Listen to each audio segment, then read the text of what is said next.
আমি ডায়েট করছি। ফেসবুকে ওই যে ডাক্তার বলেছে রোগা না হলে বিয়ে হবে না। ডায়েট ওটা আবার কি?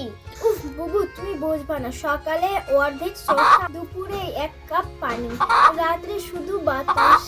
ও মা, তাহলে তো তুই একদিন পটাশে ওরে 5 গ্রামে চলে যাবি। এই ডায়েট করিয়া কিন্তু মেজাজ দেখছি রাইতি কুত্তার মতো হয়ে গেছে। শোনো, গ্রামের ডায়েট চলে না, এখানে খাটনি আছে, শক্তি লাগে। এক কাজ করো, একটু বেশি করে উঠান ঝাড় দিও।